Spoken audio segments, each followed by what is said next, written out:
महीने की इनकम सिर्फ 10-12 हज़ार रुपए और उसी में पूरे घर की ज़िम्मेदारी। ऐसे में कभी सोचा है, ऐसे इंसान के दिमाग में हर रोज़ क्या चल रहा होता है?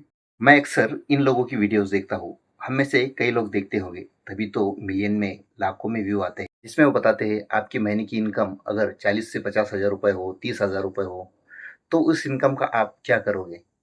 किस तरीके से उसको आप अलग-अलग हिस्सों में डिवाइड करोगे?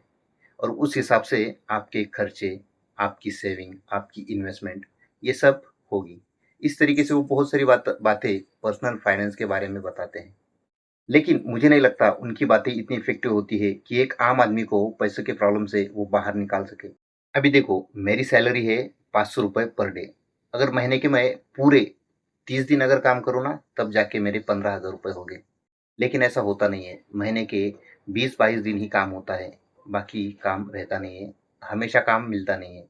इसी वजह से 10 से 12 हज़ार रुपए की मेरी सैलरी मंथली आती है। अब इस मंथली 10-12 हज़ार में मेरे खर्चे अगर मैं आपको बताऊँ, सबसे पहली बात तो मैं मेरी फैमिली यानी मेरी वाइफ़ है, वाइफ़ से दूर रहता हूँ। जैसे मैं रहता हूँ गाँव में और वाइफ़ और मेरे जो बच्चे हैं, वो पढ़ाई की वजह से शहर में रहते हैं। तो जब वो शहर में रहते हैं, तो उनके जो खर्चे हैं, उसके लिए मुझे यहाँ से पैसे भेजने होते हैं। मुझे सैलरी का एक बड़ा हिस्सा वहाँ पर भेजना होता है। वीकली मैं हिना को खर्च के लिए ₹2000 देता हूँ, जिसमें वो राशन, रूम का रेंट और वीकली जो खर्च उसको लगता है, उसके लिए वो यूज़ करती है। दोस्तों, 3 साल पहले मैंने नासिक को छोड़ा, जहाँ पर मैं 15 साल तक टेलरिंग का काम करता था। वहाँ पर मेरी 2 शॉप थी, जिसको हिना और मैं दोनों मिलकर चलाते थे। 3 साल पहले जैसे ही हमने नासिक को छोड़ा, यहाँ पर शिफ्ट हुए, तो मेरे पास कोई भी काम नहीं था और सेविंग के नाम पर कुछ भी नहीं थे। बैंक अकाउंट पूरा खाली था। यहाँ आने के बाद बहुत सी जगह पे मैं काम के लिए भटकता रहा, लेकिन 2 सालों तक मुझे काम कुछ मिला नहीं। पिछले साल मैंने बहुत ही अलग-अलग काम, जैसे मिस्त्री के हाथ के नीचे मैंने काम किया, उसके बाद में इमली तोड़ने का काम किया, उसके बाद में एक एक बार तो नौबत ऐसी आई कि कोई भी काम नहीं था, तो मैंने प्याज़ की जो ट्रक होती है ना, उसको लोड करने का भी काम किया।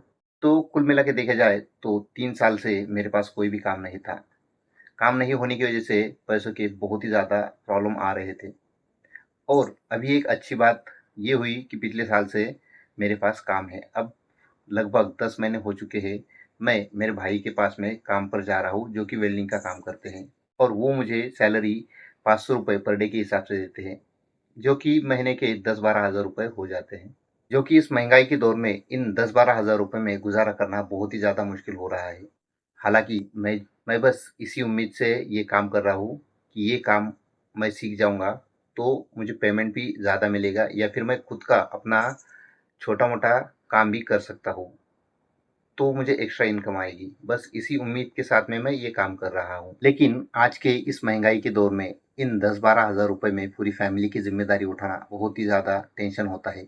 हमेशा बस यही सोचता हूँ घर पर कोई बीमार ना हो जाए, कभी बच्चे बीमार ना पड़ जाए या फिर कभी वाइफ़ बीमार ना हो जाए या कभी खुद मैं ही बीमार ना हो जाऊँ, क्योंकि अगर बीमार हो गया तो काम बंद हो जाएगा। वैसे ही सैलरी कम है, पैसे फिर से कम आ जाएँगे। ऊपर से दवाइयों में, अस्पताल में खर्चा हो जाएगा। तो बहुत ही ज़्यादा टेंशन हो जाती है 10-12 हज़ार के सैलरी में एक फैमिली को चलाने में।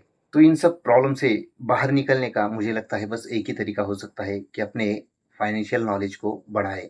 ऐसे क्या तरीके हैं जो इंसान को गरीब बनाते हैं, अमीर बनने से रोकते हैं?